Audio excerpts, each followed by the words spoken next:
নমস্কাৰ মই কুমুদ দাস আজি আমাৰ এই সিদ্ধান্ত অনুষ্ঠানত এগৰাকী অতিথি আপোনালোকৰ চিনাকি প্ৰথমে এটা ছবি দেখুৱাই লৈছো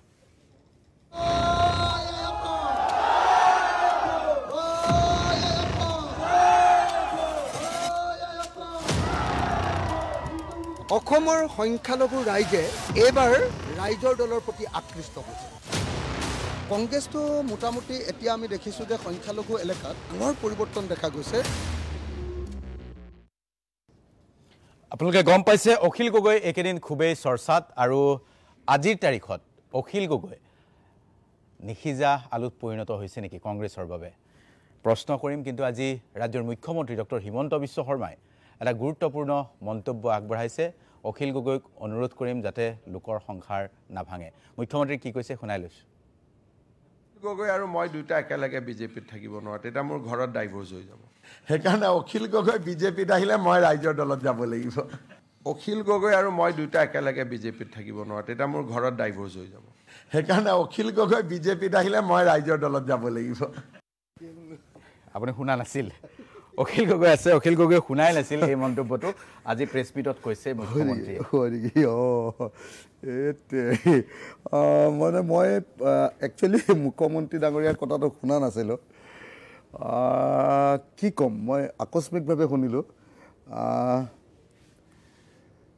তো মইতো সংসাৰখন নভঙাই ভাল হ'ব আৰু এতিয়া অখিল গগৈ আজি আপুনি খুবেই চৰ্চাত মানে কেইবাটাও প্ৰশ্ন আজি আপোনাক আছে আজি আমি অনুষ্ঠানটোৰ নাম দিছো অসম্পাদিত অখিল গতিকে আপুনি মুক্ত কণ্ঠে মুক্ত মনেৰে যি মন যায় তাকে ক'ব পাৰে যুঁজ বাগৰ হ'ব পিছত নাই আমি যুঁজ বাগৰ নলগাওঁ নাই পিছত গৈ আমি কথা পাতিম ইয়াত লাগিবগৈ ক'বাত ইয়াতে মাৰিলোঁ টিপা গড়গাঁও পালেগৈ সিফা ক'ত ক'ত কি কাজিয়া হৈ যাব ঠিক নাই নাই সেইটো পৰ্যায়লৈ নাযাওক কিন্তু এটা 2026 আপুনি ৰাজনীতি কৰা মানুহ আৰু ৰাজনীতি কৰা মানুহে মানে আপুনি আপোনাৰ দলটোৰ লাভ চাব বিজেপি কৰাজনে বিজেপিৰ লাভ চাব গতিকে সেইটোত কংগ্ৰেছ কৰাজনে কংগ্ৰেছৰ লাভ চাব সেইটোৱে আপুনি দেখি আহিছে এতিয়া আটাইতকৈ ডাঙৰ প্ৰশ্নটো হ'ল যে AIDF কংগ্ৰেছে ডাইৰেক্টলি কোৱা নাই যদি AIDFে ডাইৰেক্টলি ক'বলৈ লৈছে যে অখিল গগৈ বিজেপিৰ এজেণ্ট অখিল গগৈয়ে স্পন্সৰ প্ৰগ্ৰেম কৰিছে আপোনাৰ যিমান মানুহ দেখুৱালে ধৰক আমাৰ পিছফালেও বাজি আছে আপোনাৰ লগত হাজাৰ হাজাৰ মানুহ ইমান মানুহ মোবিলাইজ কৰিবলৈ বহুত টকা খৰচ কৰিবলগীয়া হৈছে অখিল গগৈয়ে আৰু AIDFটো কৈছে যে ফাণ্ডিং ক'ৰ পৰা পাইছে মানে আগতে AIDFেও এনেকুৱা ধৰণৰ ডাঙৰ ডাঙৰ প্ৰগ্ৰেম কৰে তেতিয়াহ'লে চাগে তেওঁলোকে ফাণ্ডিং পাইছিলে বিজেপিৰ পৰা কাৰোবাৰ পৰা পাইছিলে নহয় তো এতিয়া মই যেটো জানো অকল AIDFে কোৱা নাই আমাৰ ভূপেন দায়ো কৈছে ভূপেন বৰা ভূপেন দায়ো কৈছে যে ইমান ডাঙৰ ডাঙৰ প্ৰগ্ৰেম পাতিবলৈ ক'ত পইচা পাইছে চ'ৰ্চটো জনাব লাগে তো এতিয়া কথাটো হ'ল যিবিলাকৰ সঁচাকৈ মই যদি চিৰিয়াছলি কওঁ যিবিলাকৰ অভিজ্ঞতা আছে নামনি অসমৰ সংখ্যালঘু ৰাইজৰ মিটিং কৰাৰ তেওঁলোকে জানে যে নামনি অসমৰ সংখ্যালঘু ৰাইজক যিটো সংকটত আছে সেই সংকটৰ পৰা উদ্ধাৰ পাবৰ কাৰণে সেই মানুহবিলাকক কোনো মানুহে খৰচ কৰি মিটিঙলৈ মাতি আনিব নালাগে নিজে আহে নিজে আহে মই আপোনাক যদি কওঁ যে নামনি অসম নহয় মই ওলাই গৈছোঁ হেৰিয়াৰ পৰা আহিছোঁ আপোনাৰ প্ৰথমতে হেৰিয়ালৈ গ'লোঁ নগাঁৱৰ ঢিং সমষ্টি ঢিঙৰ পৰা দলগাঁও মানে মংগলদৈ তাৰমানে মংগলদৈ তাৰপিছত গ'লোঁ মই আপোনাৰ হেৰিয়ালৈ গোৱালপাৰা তাৰপাছত গ'লোঁ ধুবুৰী আৰু বৰপেটা এই গোটেই জাৰ্ণিটোত মোৰ খৰচ হৈছে 50,000 টকা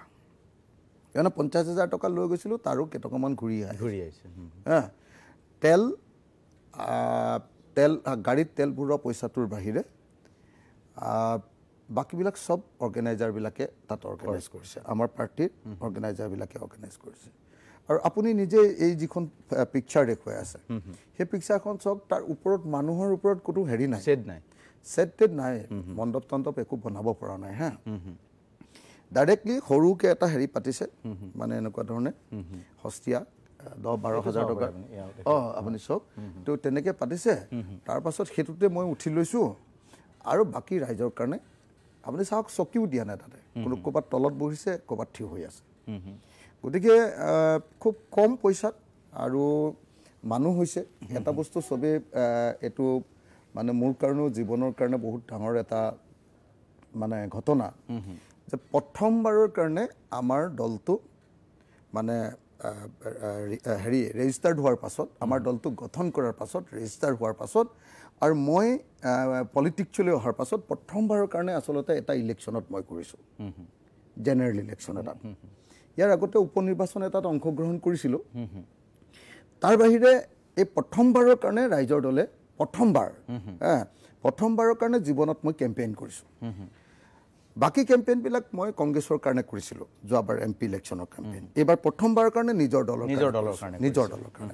এতিয়া মই এটা কথা প্ৰথমবাৰৰ কাৰণে দলৰ কাৰণে কেম্পেইন কৰি অভিজ্ঞতাটো এইটোৱেই যে আমি বহুত ভুল কৰিলোঁ যে আমি নিৰ্বাচনত কেৱল কেইটামান সীমিত চিটতহে ইলেকশ্যন খেলিলোঁ নামনি অসমৰ গোটেই যে মই ঘূৰিছোঁ এই গোটেই ঘূৰা এলেকাটোত ছেকেণ্ড ফেজত আমি অকল 17টা চিটত খেলিছোঁ জিলা পৰিষদ মাত্ৰ 17টা চিটত খেলিছোঁ 17টা চিটত নেখেলি আচলতে নামনি অসমৰ সকলো চিটতে আমি দিয়া হ'লেও আমি হয় ফাৰ্ষ্ট পজিশ্যনত থাকিলোহেঁতেন নহ'লে ছেকেণ্ড পজিশ্যনত থাকিলোহেঁতেন তো আমি যে বাৰম্বাৰ এনেকুৱা ধৰণে ত্যাগ কৰি আহিছোঁ আপোনালোকে নিজেই দেখিছে প্ৰথম ত্যাগটো কৰিছিলোঁ মই জেলত থাকোঁতে যেতিয়া কংগ্ৰেছে আমাক ঠগি দিলে বিশ্বাসঘাতকতা কৰিলে আমাৰ লগত বুজাবুজি কৰিবলৈ 2021ত সিদ্ধান্ত ল'লে চিটৰ ভাগ বতৰাও হৈ গ'ল তাৰপিছত তেওঁলোকে আমাৰ লগত নকৰি ফোনৰ ছুইচ অফ কৰি দিলে জিতেন্দ্ৰ সিঙে তো তাৰ পাছত অসম জাতীয় পৰিষদৰ লগত আমাৰ বুজাবুজি সম্পন্ন হৈ গৈছিল কিন্তু অসম জাতীয় পৰিষদৰ লগত আমি কোৰ কমিটিয়ে বহি মই ভিতৰত আছিলোঁ আমাৰ কোৰ কমিটিয়ে বহি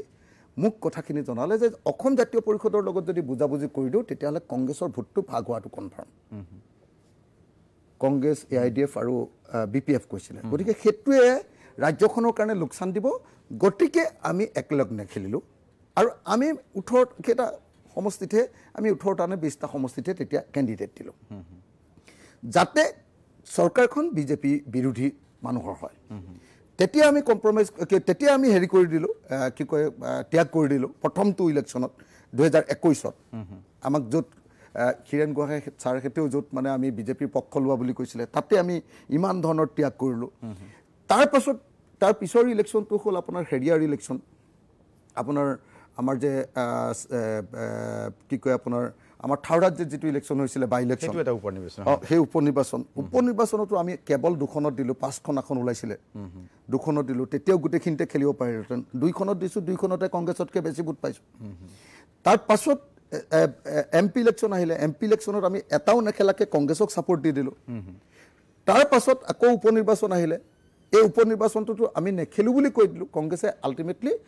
বামপন্থীকো এৰি নিদিয়াৰ কাৰণে তেওঁলোকৰ লগত আমাৰ ভাগি গ'ল কংগ্ৰেছৰ এবাৰ পঞ্চায়ত ইলেকশ্যনত আপোনালোকে দেখিছে যে পঞ্চায়ত ইলেকশ্যনত আমি চিলেক্টেড কেইটামান সীমিত আসনত খেলিছোঁ তাৰ পাছতো কংগ্ৰেছৰ এনেকুৱা অৱস্থা হৈ গৈছে ইমান ফ্ৰেজাইল কংগ্ৰেছটো মানুহৰ মাজত কংগ্ৰেছৰ স্থিতিটো ইমান দুৰ্বল আনকি সংখ্যালঘু মানুহৰ মাজত যে যেতিয়া আমি সোমাই গৈছোঁ কংগ্ৰেছ তাত অপ্ৰাসংগিক হৈ গৈছে আৰু যেতিয়া অপ্ৰাসংগিক হৈ গৈছে লগে লগে আমাক আক্ৰমণ কৰা অখিল গগৈ চাওক এতিয়া কংগ্ৰেছে বিচাৰিব তেওঁলোকৰ য'ত মানে আগত প্ৰাধান্য আছিল তাত আপুনি যোৱাটো তেওঁলোকৰ সমস্যা হ'বই কাৰণ এইটো তেওঁলোকেও বিচাৰিব যে সেই চিটখিনি যিখিনি চিটত আপুনি আজিকালি চলাইছে কংগ্ৰেছ আৰু বিশেষকৈ AIDF গতিকে সকলোৱে জানে দেশকৈ গতিকে সেই সমস্যাটোৰ পৰা এতিয়া আপুনি এইটো এটা প্ৰেছাৰ টেকটিক্স কৰিছে নেকি যে কংগ্ৰেছৰ লগত আমি 26ত মিত্ৰতালৈ আহিম যদি আমি এই ধৰণে মানুহ দেখুৱাই দিওঁ গতিকে কংগ্ৰেছে ভয় খায় বুজা পৰালৈ আহক আণ্ডাৰষ্টেণ্ডিঙলৈ আহক সেইটো আপোনাৰ প্ৰেছাৰ টেকটিক্স নেকি পলিটিক্সত মানে প্ৰথমতে এটা বস্তু ক্লিয়াৰ কৰি লওঁ যে পঞ্চায়ত ইলেকশ্যনটো যদি চাই উজনি অসমত আমাৰ কেম্পেইনবিলাক যদি চাই শিৱসাগৰ যোৰহাট দুলীয়াজান তাৰ পাছত আপোনাৰ কি কয় লখিমপুৰ ধেমাজি এইবিলাকত যদি কেম্পেইন চাই তেতিয়াহ'লে আপুনি দেখিব যে আমাৰ সেইবিলাক অঞ্চলতো আমাৰ মানে জনসংখ্যা আমাৰ যিটো মানে উপস্থিতি মিটিঙত উপস্থিতি কংগ্ৰেছতকৈ বহুত ওপৰত গোটেইকেইটা আমি য'ত খেলিছোঁ যিটো ঠিক আছে বহুতো আপুনি সভা কৰাও বাৰু নিজে আপুনি কৈছে ৰঙা নদী মানে আপুনি হেৰিয়াত চাই ল'ব আপুনি মোৰ ফেচবুকটোত চাই ল'লে হ'ল নহয় শিৱসাগৰৰ মিটিংবিলাকৰ ফটো ডিমুৰ মিটিংবিলাকৰ ফটো মৰিয়নিৰ মিটিংবিলাকৰ ফটো আপুনি নিজে চাই ল'লে হৈ গ'ল দুলীয়াজানৰ মিটিংবিলাকৰ ফটো ধেমাজিৰ মিটিংবিলাকৰ ফটো লখিমপুৰৰ মিটিংবিলাকৰ ফটো যদি চাই লয় তেতিয়াহ'লে দেখিবলৈ পাব যে সবতে কংগ্ৰেছতকে আমাৰ পজিশন এবাৰ মানে জনতাৰ সহাৰি আমাৰ জনসমৰ্থনটো বেছি বা মানুহৰ উপস্থিতিৰ সংখ্যা বেছি এতিয়া দ্বিতীয় কথাটো আপুনি কৈছে যে আমি সংখ্যালঘু এলেকাবিলাকত ইলেকশ্যন খেলিবলৈ গৈছোঁ প্ৰেছাৰ টেকটিক্স কৰিবৰ কাৰণে মই ভাবোঁ যে যেতিয়া কংগ্ৰেছৰ লগত আমাৰ বুজাবুজি হোৱা নাই তেতিয়াহ'লেতো আমি নিশ্চয় সকলো ঠাইতে ইলেকশ্যন খেলিবৰ কাৰণে আমি ইণ্ডিপেণ্ডেণ্ট নহয় জানো আমি খেলিব পাৰোঁ আৰু খেলিব পাৰোঁ যদিও কংগ্ৰেছৰ লোকচান হয় বুলি ভাবে আমিতো ইচ্ছা কৰিলে কংগ্ৰেছে যিবিলাক অঞ্চলত মানে ভাল মানুহক চিট নিদি টকা লৈ বেয়া মানুহক চিট দিয়াৰ পাছত যিবিলাক বেছি ইনফ্লুৱেঞ্চিয়েল লিডাৰ আছিলে সববিলাক আমাৰ লগত যোগাযোগত আছিলে তেওঁলোকৰ টিকেট দি আমি 100% চিটতে ইলেকশ্যন খেলিব পাৰোঁ আৰু তেতিয়া কংগ্ৰেছক কি ভীষণ লোকচান হ'লহেঁতেন সেইটো তেওঁলোকে বুজি উঠা নাই আমি মাত্ৰ 18টা চিটত খেলোঁতে তেওঁলোক পগলা হৈ গৈছে কেলে কাৰণ কংগ্ৰেছৰ যিটো জনসমৰ্থন সংখ্যালঘু মানুহৰ মাজত সেইটো ফ্ৰেজাইল সেইটো আমি যেতিয়া সোমাই গৈছোঁ তেতিয়া আমি দেখিছোঁ যে নহয় মানুহে এটা চেঞ্জ বিচাৰিছে আৰু সেই চেঞ্জটো মানে এনেকুৱা পৰ্যায়ৰ চেঞ্জ যে আপুনি নিজে চাওকচোন প্ৰত্যেকখন মিটিঙতে জয় আই অসম ধ্বনি দিছে প্ৰত্যেকখন মিটিঙতে মই সকলো ৰাইজক স্পষ্টভাৱে কৈছোঁ যে মই আপোনালোকৰ ওচৰলৈ আহিছোঁ প্ৰথম মই এটা প্ৰতিশ্ৰুতি ল'বলৈ সেইটো হ'ল যে আপোনালোকে মুছলমান সাম্প্ৰদায়িক দল AIDF-ক বিদায় দিব নে নিদিয়ে মুছলমান সাম্প্ৰদায়িক দল AIDF-ক বিদায় দিব নে নিদিয়ে আপুনি প্ৰতিখন দেখিছোঁ ভাগন আপোনাৰ তো তেতিয়াহ'লে এই যে মই কথাকেইটা কৈছোঁ যে সংখ্যালঘু মানুহক মই কৈছোঁ যে আপোনালোকে মুছলমান সাম্প্ৰদায়িক দল AIDF-ক বিদায় দিব নে নিদিয়ে আৰু মই কৈছোঁ যে হিমন্ত বিশ্ব শৰ্মা আৰু বদৰুদ্দিন আজমল চাহেব দুইজনকে একেখনে চকীত ৰাখি আমি ব্ৰহ্মপুত্ৰলৈ দলিয়াই দিম মামা চাচা বুলি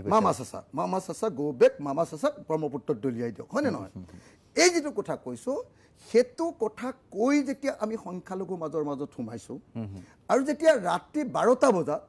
জয় আই অসম ধ্বনি দিছোঁ সকলো সংখ্যালঘু মানুহে যেতিয়া একেলগতে শ্লোগান দিছে তাৰ পৰাই অসমৰ মানুহে বুজি উঠিব লাগে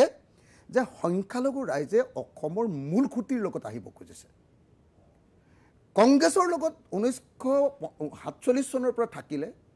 78 বছৰ থাকিলে কিন্তু সংখ্যালঘু মানুহ মানে সন্দেহযুক্ত বিদেশীয়ে হৈ থাকিলে কংগ্ৰেছৰ লগত থাকে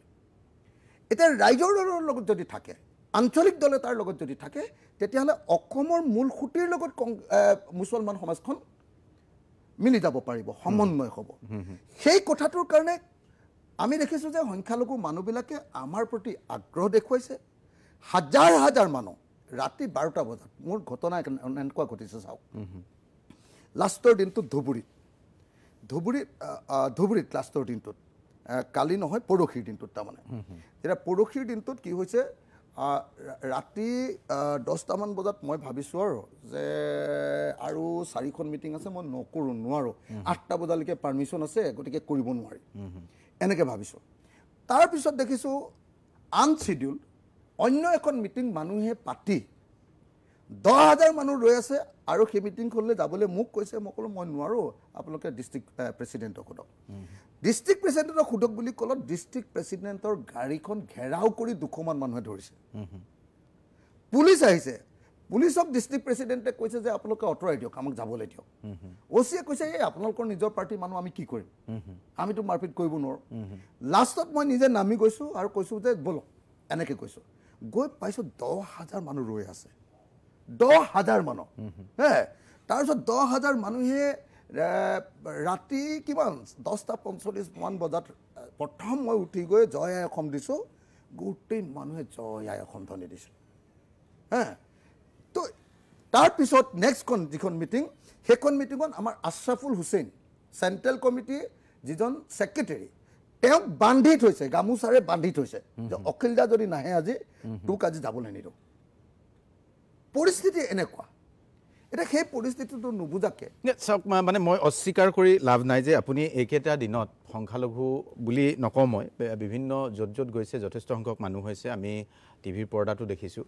আৰু নিজকে এটা শক্তিৰূপে পৰিগণিত কৰিবলৈ সক্ষম হৈছে সেই কথা দেৱব্ৰত শইকীয়াই পাকে প্ৰকাৰান্তৰে স্বীকাৰো কৰিছে তেওঁ এনেকুৱা যে কোৱা নাই যে অখিল মানে আপুনি এটা বাক্য শুনিলে গম পাই যাব কোনদিনা মোক ভূপেন বৰাদাই গালি পাৰিছে ভূপেন বৰাদাই গালি পাৰিছে সেইদিনা যিদিনা তেখেত যিটো ৰঙানদী সমষ্টিত উঠিব সেই ৰঙানদী সমষ্টিত তেখেতৰ পঞ্চায়তটোত মই মিটিং কৰিছোঁ আৰু সেই পঞ্চায়তটোত মোৰ মিটিঙত মানুহ হৈছে 10,000 আৰু তাৰ দুদিনৰ আগত ভূপেন দাই মিটিং কৰোঁতে হৈছে 97 জন সেইদিনাই তাৰমানে সেই মিটিংখন আকৌ আদিবাসী নেপালী মানুহ মিচিং মানুহ আৰু বড়ো মানুহ আৰু সংখ্যালঘু গোটেইখিনি মিলি সেই মিটিংখনত যেতিয়া মোৰ 10,000 মানুহ হৈছে আৰু তেখেতৰ মিটিঙত যেতিয়া 97 জন মানুহ হৈছে সেইদিনাই কংগ্ৰেছে মোক কৈছে যে অখিল গগৈ হিমন্ত বিশ্ব শৰ্মাৰ পৰা পইচা লৈ ইলেকশ্যন খেলিছে আৰু এটা কথা কৈছে মই সেইটো উত্তৰো বিচাৰোঁ যে হিমন্ত বিশ্ব শৰ্মা আপুনি ফেচবুকতো লিখিছিল যে আপুনি সৌজন্যতাবোধ ৰাখে জ্যেষ্ঠজন হিচাপে সৌজন্যতাবোধ আপোনাৰ আছে আৰু ভূপেন বৰাই এটা কথা কৈছিল যে আপুনি যেতিয়া হিমন্ত বিশ্ব শৰ্মা আহিল গাড়ীখনৰ পৰা নামি দিলে আৰু নামি দিয়াৰ পিছত দৰ্জাখনৰ আঁৰত আপোনালোকে ফুচ ফাঁচ কৰিলে এনেকুৱা ধৰণৰ শব্দ এটাই কৰিছিলে যে হিমন্ত বিশ্ব শৰ্মাৰ লগত আপোনাৰ ব্যক্তিগত সম্পৰ্কটো এতিয়া ভাল নেকি মানুহে চাওক মানুহে এইটো সন্দেহ কৰিব এতিয়া আপুনি বিজেপিৰ এজেণ্ট বুলি কোৱা আৰম্ভ কৰিলে আৰু আগৰ ইলেকশ্যনতো আপুনি বিজেপিৰ এজেণ্ট আছিলে সেই ধৰণৰ কথা বিভিন্ন নেতাই কৈছিলে গতিকে এইবাৰো কিন্তু আপুনি এই যে কামটো কৰিলে বিজেপিৰ এজেণ্ট হ'বলৈ গৈ আছে বা হিমন্ত বিশ্ব শৰ্মাই আপোনাক স্পন্সৰ কৰিছে হিমন্ত বিশ্ব শৰ্মাই আপোনাক ভিটামিন দিছে এই ধৰণৰ কথা বতৰা কিন্তু ইতিমধ্যে আৰম্ভ হৈছে সেইটোৰ উত্তৰটো আপুনি আজি দিব মানে মই সেই উত্তৰটো এইটোৱে দিছোঁ চক ভূপেন দাই কৈছে মই সেইটো আমাৰ ৰিচাৰ্চ টিমে মোলৈ ভালকৈ পঠিয়াই দিছে এনালিচিছ কৰি দি দিছে ভূপেন দাই কি কৈছে ভূপেন দাই কৈছে যে অখিল গগৈয়ে হেৰিয়াত কুৰুক্ষেত্ৰ যুদ্ধ কৰে এছেম্বলিত তেওঁলোক দুজনে বগৰা বগৰী কৰে এনেকৈ কৈছে তাৰমানে তাৰ অৰ্থটো হ'ল ভূপেন দাই স্বীকাৰ কৰিছে যে ৰাইজৰ দলৰ এছেম্বলিত ভূমিকা সঁচাকৈ ভয়ানকভাৱে ভাল বহুত ভাল এছেম্বলিত আমি খুব সঠিক ভূমিকা পালন কৰিছোঁ এতিয়া ভূপেন দাই ক'লে যে তাতে কুৰুক্ষেত্ৰ যুদ্ধ কৰি বাহিৰত আহি তেখেতে দৰ্জাৰ কিনাৰত ফুচ পাছ কৰে মই কুমুদ দা মই আপোনাক এটা কথা কওঁ মোক মায়ে নিশিকালে আৰু আমাৰ গাঁৱত নিশিকিলোঁ মই এটা বস্তু যে কোনোবাই মাতিলে মুখখন উফন্দাই আঁতৰি যাম এই বস্তুটো মই নিশিকিলোঁ এতিয়ালৈকে ৰাজনীতিত আহি চাগে শিকিব লাগিব এতিয়া মই বুজিছে নাই এতিয়া আপোনালোকে নিজে দেখিছে চব সাংবাদিক আছে সাংবাদিকৰ লগত মই হেৰি কৰি মানে সাংবাদিকক সম্বোধন কৰি জাষ্ট ওলাই গৈছোঁ এইটো 2 ছেকেণ্ড 5 ছেকেণ্ডৰ ঘটনা জাষ্ট সাংবাদিকক মই এড্ৰেছ কৰিছোঁ ওলাই গৈছোঁ ওলাই গৈ তাৰপিছত পুলিচে মোক ছাইডত ৰখাই দিছে CMৰ গাড়ী আহিছে মই ছাইডলৈ আঁতৰি দিছোঁ তাৰপিছত CMৰ অলপ দেৰি পিছতে দেখিছোঁ যে CMৰ গাড়ীখন ৰখাইছে এনেকৈ মোক হাত বাল দি মাতিছে মই আগবাঢ়ি গৈছোঁ আগবাঢ়ি গৈ তাৰপিছত এই চব সাংবাদিকবিলাক আছে আৰু চবেই আপোনালোকে ফটো পাইছে ভিডিঅ' পাইছে হয়নে নহয় চব সাংবাদিকবিলাক আছে এই দৰ্জাখন খুলি এনেকৈ কৈছে যে কি কয় তোমাৰ সমষ্টিত কিবা কৰিবলগীয়া আছিলে নেকি এনেকৈ বুলি মানে পজিটিভ কৈছে দেই মই কৈছোঁ দাদা আমাৰ হেৰিটো কি কয় আমাৰ ৱৰ্ল্ড হেৰিটেজ চাইটৰ কামটো ফাইলটো পৰি আছে আপুনি কিয় কৰি দিয়া নাই এনেকৈ কৈছোঁ তো লগে লগে হ'ব মই আজি কৰি দিম এনেকৈ কৈছে মই কৈছোঁ নৰিয়ালক আপুনি এপইণ্টমেণ্টটো দি দিয়ক ডক্টৰ নৰিয়ালক তো এইবুলি কৈছোঁ বছ সেইটোৱে কথা এতিয়া মোক আপুনি কওক যে ভূপেন দাই মোক এটা টেকনিক শিকাই দিব লাগিব যে কংগ্ৰেছে মোক এটা টেকনিক শিকাই দিব লাগিব যে কেনেকৈ যে মানুহ এজনৰ লগত মই আদৰ্শগত যোগ কৰি থকাৰ পাছত হিমন্ত বিশ্ব শৰ্মাক মই আটাইতকৈ বেছিকৈ সমালোচনা কৰাৰ পাছত যি সমালোচনাৰ কাৰণে মোক যে আপোনালোকে যে এতিয়া কৈ আছে যে সংখ্যালঘু মানুহ ইমান মানুহ মিটিঙত কেলৈ হৈছে বেলেগতো একো কাৰণ নাই সংখ্যালঘু মানুহ ইমান মিটিঙত হোৱাৰ একমাত্ৰ কাৰণটো হ'ল অসম বিধানসভাত মোৰ ভূমিকা অসম বিধানসভাত মই চৰকাৰক যি ধৰণে ধৰোঁ সেই প্ৰত্যেকটো প্ৰশ্ন সংখ্যালঘু মানুহে ক্ল'জলি মনিটৰ কৰে আৰু সেই বস্তুটো কৰি থকাৰ কাৰণে সংখ্যালঘু মানুহে মোক একচেপ্ট কৰিছে যে ইয়ে আচলতে হিমন্ত বিশ্ব শৰ্মাক শিক্ষা দিব পৰা মানুহ কংগ্ৰেছৰ 26 জন আছে যদিও তেওঁলোকে হিমন্ত বিশ্ব শৰ্মাক এনেকৈ মুখে মুখে ধৰিব নোৱাৰে হিমন্ত বিশ্ব শৰ্মাক জবাবদিহি কৰিব নোৱাৰে তো সেইটো কাৰণে সংখ্যালঘু মানুহবিলাক আমালৈ আহিছে এতিয়া সেই ভূমিকাটো মই যদি সঠিকভাৱে পালন কৰিছোঁ তেতিয়াহ'লে মই যদি ওলাই যাওঁতে যদি মুখ্যমন্ত্ৰীজনে মাতে আৰু মাতোতে যদি মই নমতাকে যাওঁ তেতিয়াহ'লে মোক আপোনালোকে কি বুলি ক'ব কওকচোন যিকোনো এজন ভদ্ৰলোকে যিকোনো এজন সৌজন্য বোধ থকা মানুহে নহয়নে কি বুলি ক'ব আপুনি মোক কওকচোন যে মই এজন মুখ্যমন্ত্ৰী বাদ দিয়ক এজন সাধাৰণ মানুহে মাতিলে যদি মই নমতাকে যাওঁ মুখখন উফন্দাই দিওঁ যদি আঁতৰি দিওঁ যদি তেতিয়াহ'লে ক'ব লাগিব যে মই মানুহ নহয় এতিয়া মোক মানুহ নহ'বলৈ শিক্ষাটো তেতিয়াহ'লে ভূপেন দাই দিব লাগিব আৰু মই কি কৰিম এতিয়া আপুনি কওক ঠিক আছে এতিয়া দ্বিতীয় প্ৰসংগটোলৈ আহোঁ এতিয়া যদি সুযোগ সুবিধা আহে মানে ২৬লৈ বহুত দেৰি আছে এতিয়া আমি মানে টিজাৰ দেখাৰ নিচিনা দেখিছোঁ যে এনেকুৱা মানুহ আপোনাৰ লগত আহিছে কিন্তু এটা কথা অখিল গগৈ ২৬লৈ এই ধাৰাবাহিকতাটো ধৰি ৰখাটো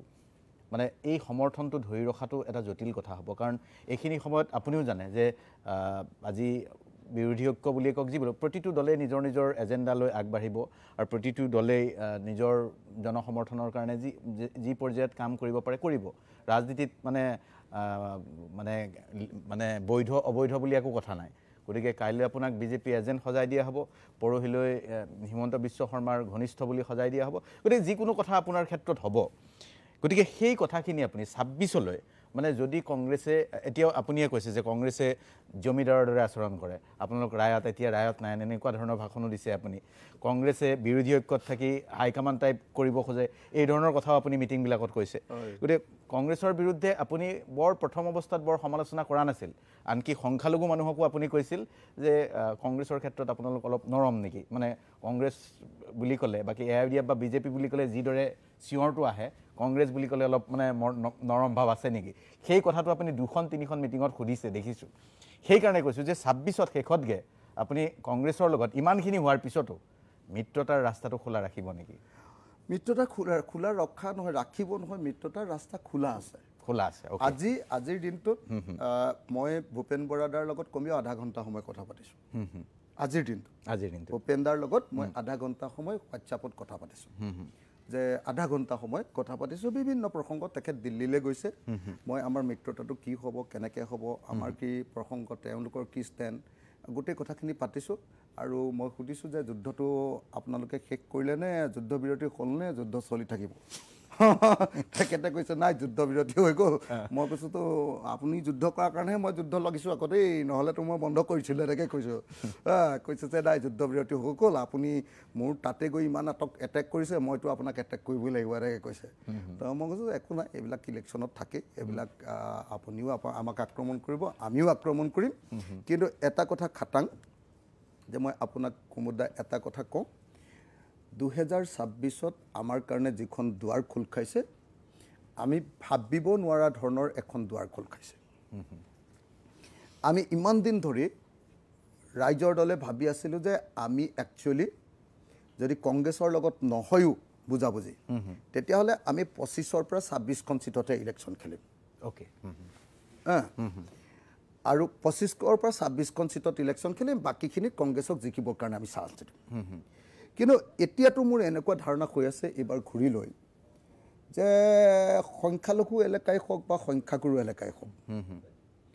পাহাৰেই হওক বা বৰাক উপত্যকাই হওক আজিৰ দিনটোত আমি আচলতে নিজকে যিধৰণে মানে এছেছ কৰিছিলোঁ তাতকৈ ৰাইজে আমাক বহুত বেছিকৈ গ্ৰহণ কৰি লৈছে গতিকে এতিয়া আমাৰ চিন্তা আমাৰ আশা আমাৰ বহুত বেছি বাঢ়ি গ'ল এইবাৰ পঞ্চায়ত ইলেকশ্যনত আমি সঁচাকৈ মই নিজে আচৰিত পাওঁ আপোনাক যে মোৰ নিচিনা এজন সাধাৰণ মানে এটা সৰু পলিটিকেল পাৰ্টিৰ মানুহৰ কাৰণে যেতিয়া ৰাতি ২:৩০ বজালৈকে ইলেকশ্যনৰ মিটিং হয় ৰাতি ২:৩০লৈকে ২:৩০লৈকে যেতিয়া হয় ৰাস্তাত গৈ থাকোঁতেও মই মাজত আৰু ৪-৫খন মানে মেইন মিটিংখনলৈ গৈ আছোঁ তাৰ মাজত আকৌ ৪-৫খন ধৰক ৫০০-১০০০ মানুহৰ মিটিং এনেই ৰাস্তাৰ ওপৰত কৰি যাব লাগে এই পৰিস্থিতি যেতিয়া হৈছে তাৰপিছত আচলতে আমাৰ চিন্তা চেতনাবিলাক আৰু বহল হৈছে সেইকাৰণে আমি কোৰ কমিটিৰ মিটিং দিছোঁ জৰুৰী মিটিং দিছোঁ যে কংগ্ৰেছৰ লগততো আমাৰ বুজাবুজি হ'বই আপোনালোকে খাটাং থাকক যোনেই যি নকওক লাগিলে কংগ্ৰেছে আমাৰ লগত বুজাবুজি কৰিবলৈ বাধ্য যদিহে তেওঁলোকে সঁচাকৈ চৰকাৰ কৰিম বুলি ভাবে কাৰণ উজনি অসমত আমাৰ লগত বুজাবুজি নকৰিলে কংগ্ৰেছে এটাও চিট নাপায় এটা উচিত মই আপোনালোকক ক্লিয়াৰলি কৈ দিছোঁ নামনি অসমত ধৰাই নাই আপুনি নামনি অসম ধৰাই নাই নামনি অসমততো আমি যদি ধৰক বন্ধুত্ব সুলভো খেলোঁ কাৰণ নামনি অসমত বন্ধুত্ব সুলভ খেলিলে লোকচান একো নাই 80% 90% সংখ্যালঘু মানুহ তাত বিজেপি কেতিয়াও জিকিবই নোৱাৰে তেনেকুৱা ধৰণৰ ধৰক 24ৰ পৰা 28খন বা 30খন আসন আছে 30খনে ধৰি 24ৰ পৰা 24খনটো একদম মানে ধৰক 90% আছে 24ৰ পৰা 30খন আছে সেই 30খন আসনত যদি আমি ফ্ৰেণ্ডলিও খেলোঁ তেতিয়াহ'লেও মই ভাবোঁ যে আজিৰ দিনটোত কংগ্ৰেছতকৈ আমি বেছি আসন পাম আজিৰ দিনটোত মানুহৰ আমাৰ প্ৰতি যি ধৰণৰ আস্থা বাঢ়িছে আমাৰ প্ৰতি যি বিশ্বাস হৈছে আৰু বিশেষকৈ মই বাৰম্বাৰ এটাই কথা কৈছোঁ এটাই কথা আপোনালোকেও নিজে চাওক যে 1947 চনৰ পৰা কংগ্ৰেছৰ লগত থাকি সংখ্যালঘু মানুহে পালে কি সংখ্যালঘু মানুহে পালে কি আপোনালোকে যদি প্ৰশ্নটো কৰে তেতিয়াহ'লে ৰিজাল্টটো এটাই ওলায় যে সংখ্যালঘু মানুহৰ মাজত কিছুমান দালালৰ সৃষ্টি হ'ল 1 নম্বৰ কংগ্ৰেছৰ লগত থাকি কিছুমান দালাল হ'ল 2 নম্বৰ যিবিলাক দালালে আনকি বিজেপিৰ লগতো কম্প্ৰমাইজ কৰে যিবিলাকে মানে আপোনাৰ কি কয় ৰাজ্যসভাৰ নিৰ্বাচন ৰাষ্ট্ৰপতিৰ নিৰ্বাচনত বিজেপিক ভোট দিবলৈ বেয়া নাপায় বিজেপিক ভোট দিবলৈ বেয়া নাপায় তেনেকৈ কংগ্ৰেছৰ দালাল MLA ওলাই গ'ল ন 1 নম্বৰ আৰু মই আৰু দুটা বাক্য ক'ম যে তেনেকুৱা মানুহ পালে আৰু 2 নম্বৰ কি পালে জানেনে তেওঁলোকে কংগ্ৰেছৰ লগত থাকি ডি ভোটাৰৰ সমস্যাটো আৰু ডিটেনশ্যন কেম্প বাকীটো মাটিৰ পট্টাকে ধৰি বান গৰাখহনীয়া সমস্যাকে ধৰি এইবিলাক বিষয়টো একোৱে কাম নকৰিলে ন কংগ্ৰেছে আৰু তেওঁলোকৰ যিটো পৰিচয় সংকটটো দূৰ কৰিবৰ কাৰণে যদি NRCখনো ঠিকমতে কৰি যদি সেই NRCৰ ভিত্তিত কোনখিনি মানুহ আচলতে স্বদেশী আৰু কোনখিনি বিদেশী সেইটোও যদি উলিয়াই থৈ গ'লহেঁতেন কংগ্ৰেছে তেতিয়াহ'লে মানুহখিনি নিৰাপদ হৈ থাকিলেহেঁতেন কিন্তু কংগ্ৰেছে বেচিকেলি সংখ্যালঘু মানুহৰ কাৰণে কোনো কাম নকৰিলে আৰু আজি কংগ্ৰেছে যিটো কথা কৈ থাকে যে নহয় বিজেপিয়ে মানে সংখ্যালঘুক খুব পিটন দিছে মাৰ দিছে অৰ্থটো বুজি পাইছেনে পিটন দিয়া মানে মাৰ দিছে সেই মাৰটোৰ পৰাও এতিয়া বচাব পৰা নাই ঘৰ ভাঙিছে কংগ্ৰেছে বচাব নোৱাৰে কংগ্ৰেছে গৈতো আন্দোলন কৰিবলৈ নাযায় ঘৰটো ভঙাৰ পিছতহে নাটক কৰিবলৈ যায় মইতো কাজিৰঙাত ঘৰ ভঙাৰ আগত আগফালে থিয় হওঁ ন কংগ্ৰেছেতো ঘৰটো ভঙাৰ পাছতে কান্দিবলৈ যায় এই যিটো প্ৰব্লেম হৈছে যে তেওঁলোকক বচাবও নোৱাৰে ক'তো এই সমস্যাটোৰ পৰা বচাব নোৱাৰে উগ্ৰ হিন্দুত্ববাদীসকল RSS বিজেপিৰ মানুহৰ মাৰৰ পৰা বচাব নোৱাৰে যি সময়ত কংগ্ৰেছৰ লগত থাকিলে সেই সময়ত সদায় কংগ্ৰেছৰ লগত কিয় থাকিব সেইকাৰণে মই মিটিঙত এটাই কথা কৈ আছোঁ বাৰম্বাৰ মই একদম সংখ্যালঘু ৰাইজক ক্লিয়াৰলি কৈছোঁ যে আপোনালোকে মুছলিম সাম্প্ৰদায়িক দল AIDFক বিদায় দি দিয়ক তেখেতে কৈছে আমি 100% এবাৰ বিদায় দি দিম 2 নম্বৰ মই কৈছোঁ যে কংগ্ৰেছক আপোনালোকে ক্লিয়াৰলি কৈ দিয়ক যে আপোনালোকে বুজাবুজি কৰিলেহে আমি সংখ্যালঘু ৰাইজ আপোনালোকৰ লগত থাকিম আপোনালোকে যদি কিবা অজুহাত উলিয়াই বুজাবুজি নকৰে আমাৰ কি কয় দলবিলাকৰ লগত বিৰোধী দলবিলাকৰ লগত তেতিয়াহ'লে আপোনালোকৰ লগত নাই বুলি আপোনালোকে কৈ দিয়ক মই অখিল গগৈ আপুনি এই কথাখিনি কওঁতে মই দুটামান কথা আমাৰ এখন প্ৰতিবেদন আছে আজিৰ প্ৰতিবেদনখন অলপমান মই আপোনাক দেখুৱাই ল'ব খুজিছোঁ কথাখিনিত আপুনি সহমত হয়নে নহয় অলপমান চাওঁ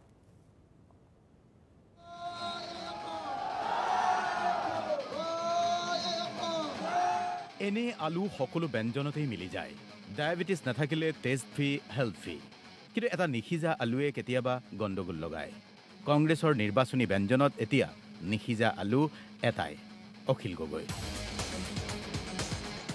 হঠাৎ অখিল গগৈ কংগ্ৰেছৰ বাবে নিসিজা আলু মূৰৰ কামোৰণি যি বুলি কয় সেয়াই হৈ পৰিছে কাৰণ অখিল গগৈয়ে এইকেইদিনত দেখুৱাই দিছে তোমালোক যদি ডালে ডালে আমিও পাতে পাতে কংগ্ৰেছৰ ওচৰত অখিল গগৈৰ প্ৰথমে আছিল উপনিৰ্বাচনৰ অভিমান 5টা সমষ্টিৰ এটাও এৰি নিদি ইগু দেখুৱাইছিল কংগ্ৰেছে সেই কংগ্ৰেছৰে জমিদাৰী আচৰণৰ অভিযোগ আনি অখিল গগৈ সৰব হৈছে মিত্ৰ হৈও বিৰোধী ঐক্যত যেন কংগ্ৰেছ হাইকমাণ্ড আৰু উপায় নাপায় খেল দেখুৱাই দিলে অখিল গগৈয়ে কি খেল দেখুৱালে এয়া আপোনাৰ চকুৰ সন্মুখত য'ত য'ত কংগ্ৰেছৰ ব্যাপক প্ৰভাৱ য'ত কংগ্ৰেছৰ ভোট বেংক বুলি কোৱা হয় তাতেই অখিলৰ আঘাত কংগ্ৰেছৰ দুৰ্বল ঠাইডোখৰত যেন আঘাত ভালকৈ হানিলে অখিল গগৈয়ে আৰু যাৰ বাবে এইবাৰ কংগ্ৰেছ AIDF সমানেই জ্বলিছে অখিলক প্ৰশ্ন সভাত ইমান মানুহ গোটাবলৈ টকা ক'ত পাইছে অখিল গগৈ ডাঙৰীয়াৰ ৰাজনৈতিক দলটোৱে যিমানবিলাক বৃহৎ সমাৱেশ কৰিছে তেখেতসকলৰ দলৰ জিলা পৰিষদ খেলিবলৈ যেনেধৰণেৰে পইচা দিব পাৰিছে প্ৰতি সমষ্টিত মোক অখিল গগৈ ডাঙৰীয়াই নিজেই কোৱা মতে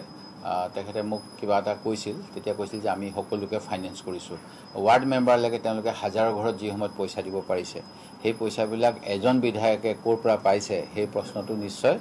জনাৰ অধিকাৰ আছে অখিল গগৈ তেখেত এজন বিজেপিৰ এজেণ্ট ডাঙৰ এজেণ্ট এই অখিল গগৈ সাংবাদিক বন্ধুসকল শুনিব অখিল গগৈ এটা মিটিঙত আহি কৈছে যে দেশৰ পৰা বিজেপি আৰু UDF উৎখাত কৰিব লাগিব অখিল গগৈয়ে বিজেপিৰ এজেণ্ট বিজেপিৰ ডাঙৰ এজেণ্ট পিছে অখিল গগৈ কম নহয় দেৱব্ৰত শইকীয়া ভূপেন বৰা কাকুৰে পিছৰখিনি বাৰু নুশুনালে হ'ব আপুনি বুজি পালে কি বুজাব খুজিছে আপুনি এটা কথা চাব দেই আক্ৰমণ কৰিছে মোক বিজেপিয়ে আক্ৰমণ কৰিছে মোক AIDF আক্ৰমণ কৰিছে আমাক কংগ্ৰেছক কোনে কৰিছে ভূপেন বৰা গৌৰৱ গগৈ প্ৰদ্যুৎ বৰদলৈ তাৰপিছত আপোনাৰ ৰকিবুল হুছেইনে নাই কৰা ৰকিবুল হুছেইনে কৰা দেখা নাই মই তাৰপিছত আপোনাৰ আমাৰ ৱৰ্কিং প্ৰেচিডেণ্ট যে কি নাম জাকিৰ হুছেইন সিকদাৰ যিমান আছে কংগ্ৰেছৰ গ্ৰুপ হিচাপত তেওঁলোকে মোক আক্ৰমণ কৰিছে সামগ্ৰিকভাৱে তাৰমানে এইবাৰ যিটো আমাৰ ইলেকশ্যন হ'ল এই ইলেকশ্যনটোত চবৰে শত্ৰু অখিল গগৈ চবৰে শত্ৰু আমি মানে ৰাইজৰ দল সেইকাৰণে ভালো লাগিছে যে এটা সৰু ৰাজনৈতিক দল আঞ্চলিক ৰাজনৈতিক দল জন্ম হোৱা মাত্ৰ 4 বছৰ হৈছে এই 4 বছৰীয়া ৰাজনৈতিক দলটোৱে যে অসমৰ প্ৰতিষ্ঠিত ভাৰতবৰ্ষৰ নেশ্যনেল পাৰ্টি পৰ্যন্ত আটাইকেইটাতে যে আচলতে এনেকৈ শংকিত কৰিব পাৰিছে তেওঁলোকক যে ভয় খুৱাব পাৰিছে আৰু তেওঁলোকে যে আচলতে আমাৰ কথা মানে শুনিবলৈ তেওঁলোকে আমাৰ বিষয়ে ক'বলৈ আমাক গালি পাৰিবলৈ বাধ্য হৈছে এইটো মোৰ কাৰণে মানে কিবা এটা গৌৰৱৰ নিচিনা এটা কথা কৈছে মই এটা প্ৰশ্ন সুধি বিৰতি লৈ যাম আজিৰ কাৰণে আজিৰ তাৰিখত আপোনাৰ ভালো দিন বেয়াও দিন কাৰণ আপোনাৰ মই ঘনিষ্ঠ বুলি শুনিছোঁ মই ইমান নাজানো আজি প্ৰাঞ্জল ছাত্ৰ মুক্তিৰ হয় তেওঁলোকে বিজেপিলৈ গৈছে আৰু কৈছে তেওঁলোকে এতিয়া গোটেই ৰাইজ বিজেপিৰ পক্ষত গতিকে বিজেপিলৈ যাব লাগে আৰু কিছুমান ভুল হৈছিল বুলি কৈছে তেওঁ গোটেই বাইকটো আৰু মই নবজাওঁ এই হঠাৎ তেনেকুৱা আপোনাৰ ঘনিষ্ঠ এজন দুজন যেতিয়া গুচি যায় আগত কমল মেধিও গ'ল গতিকে এইখিনি সময়ত ভাল লগা আৰু বেয়া লগা দুইটাই ফিলিং নে এইটোৱে আপোনাৰ কি বুলি কয় আপুনি মানে প্ৰাঞ্জল আচলতে যোৱা 2 বছৰ ধৰি আমাৰ হেৰিয়াত ইনএক্টিভ হৈ আছিলে আচ্ছা আমাৰ সংগঠনত তাক খালি এনে পুৰণি ল'ৰাৰ কাৰণে তাৰ পদবীটো খেদিবলৈ বেয়া পাইহে আচলতে ছাত্ৰমুক্তিয়ে ৰাখি থৈছিলে যোৱা 2 বছৰৰ ভিতৰত সি প্ৰায় সাংগঠনিক কাম কৰা নাই কেতিয়াবা ধৰক কটনৰ ইলেকশ্যনটোত লাগি দিছে এনেকুৱা ধৰণৰ কামৰ বাহিৰে অন্য সাংগঠনিক কাম কাজ কৰা নাছিলে সেইটো বেলেগ একো কাৰণ নহয় তাৰমানে কা আন্দোলনৰ পাছত সামগ্ৰিকভাৱে চবৰ মাজত যিটো হতাশা গঢ়ি উঠিছিলে বিশেষকৈ প্ৰত্যেকটো সংগঠনৰ আটাইতকৈ ডাঙৰ প্ৰব্লেমটো হ'ল যে ফাইনেন্সিয়েল ক্ৰাইচিছ চাৰিওফালে ফাইনেন্সিয়েল ক্ৰাইচিছ হৈ গৈছিলে গতিকে চাৰিওফালে ফাইনেন্সিয়েল ক্ৰাইচিছ হোৱাৰ কাৰণে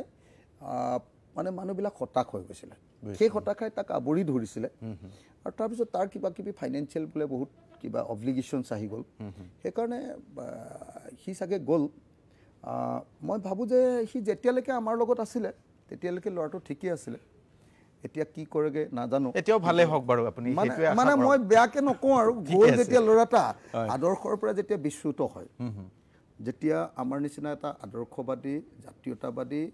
বামপন্থী চিন্তা দুটাৰ মাজত থকা এটা পাৰ্টি সেই চিন্তাৰ পৰা গৈ এটা মানুহে যেতিয়া একদম উগ্ৰ হিন্দুত্ববাদী দল এটাত জইন কৰে সেইটো তাতকৈ আৰু ডাঙৰ আদৰ্শ স্খলন কেতিয়াও থাকিব নোৱাৰে যদি কিবা বেয়া পায় তেতিয়াহ'লে মই ভাবোঁ যে মানুহজনে বহি দিব লাগে যদি পাৰ্টিক লৈ কিবা অসন্তুষ্ট হৈছে বহি দিব লাগে নহ'লে কিবা নিজৰ বিজনেছ কৰিব লাগে তাৰ মানে বিজনেছৰ যিটো পৰিকল্পনা আছিলে বহুত লাখ টকাৰ কিবা ফেক্টৰী খুলিছিলে সেইবিলাকত ধাৰ হৈ গ'ল লোন লৈছিলে তো আমিও সহায় কৰিছিলোঁ অলপ চলপ কিন্তু আমিতো আৰু ইমান সহায় কৰিব নোৱাৰোঁ গতিকে এনেকুৱা পৰিস্থিতিত সি গৈছে মই ক'বলগীয়া একো নাই ঠিক আছে এটা বিৰতি লওঁ বিৰতিৰ পিছত আমি আৰু কিছু কথা পাতিম আৰু আচলতে মূল কথাখিনি বিৰতিৰ পিছতহে পাতিম আচল কথাখিনি এটা বিৰতি লৈছোঁ বিৰতিৰ পিছত আমাৰ আলোচনা অব্যাহত থাকিব